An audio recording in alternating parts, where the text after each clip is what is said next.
Hi everybody, this is Mark with Swage, and today I'm going to show you how to install the new Swage S750 primer pocket swager on the Dillon XL750 reloading press.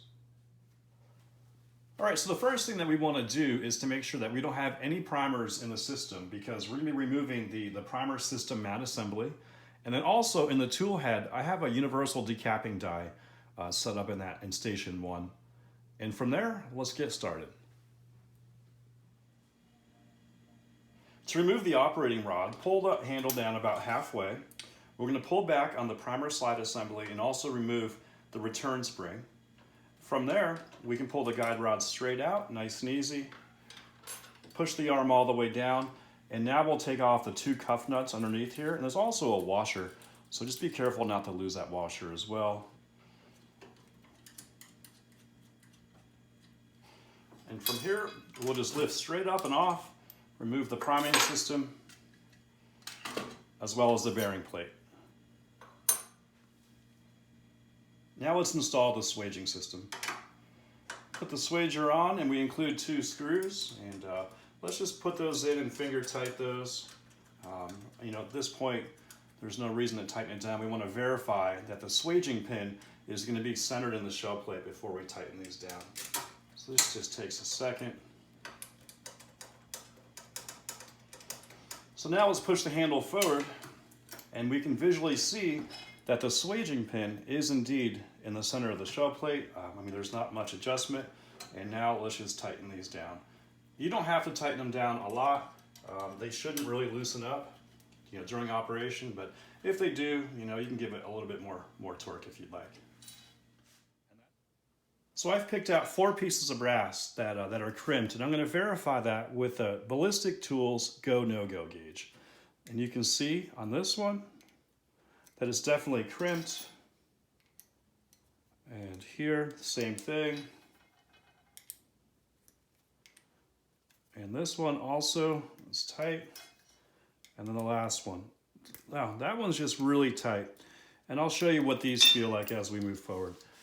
So let's see what we can do here. And one tip, I hold on to the bullet tray when I push forward.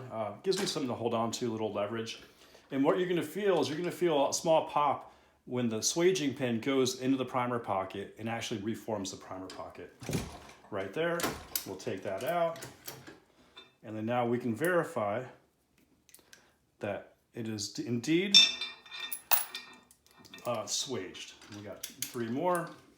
So right here, that one, there wasn't much of a pop, but you felt it go in. So I wouldn't force the arm at all after that. And let's just take that off. Sure enough, passes the swage gauge. Got 2 more. Right there, there's that pop we're looking for. Pull that off. And you can see that is perfect, and it's not overly swaged to where it won't pass the no-go gauge. Last one, and just double check. Yep. A little push right there, come right off. And sure enough, it's swaged. Right now I just want to run through some brass as you would with a case feeder, and just so you can see the process of the mixed brass, where some of the primer pockets have to be swaged and some don't need to be. So I'll just run through a bunch of these. There wasn't a pop on that one, so there wasn't any crimp in there. That one had a bit. That one had a small pop as well, so that one was removed. Small one there.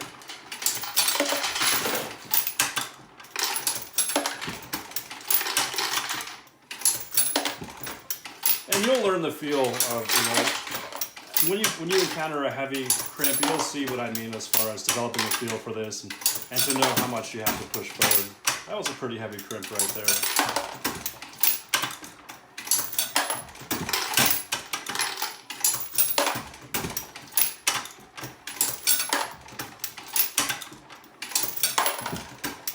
And as you can see, most of the brass, they might have some minor crimps where the primer pockets have already been swaged, but you'll definitely feel what I'm talking about once you try this out. about 5 more to go.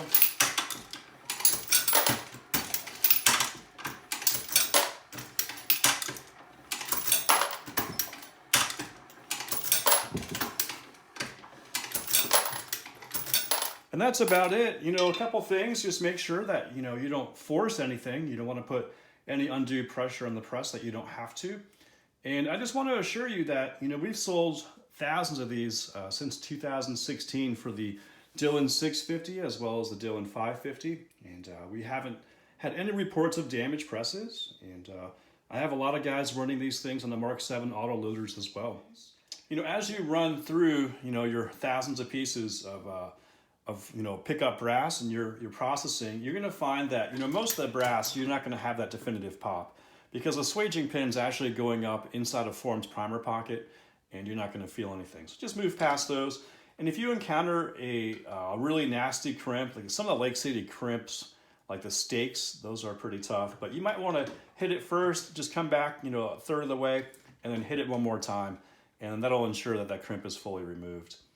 From there, we offer a 30-day money-back guarantee. If you're not happy for whatever reason in 30 days, return it for a full refund.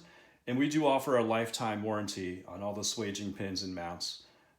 Just give us a call and we'll get you new parts out to you immediately free of charge. That's about it. Feel free to reach out to us at Facebook. Our handle is @SwageIt or on our website, www.swageit.com. Thanks for your time and happy swaging.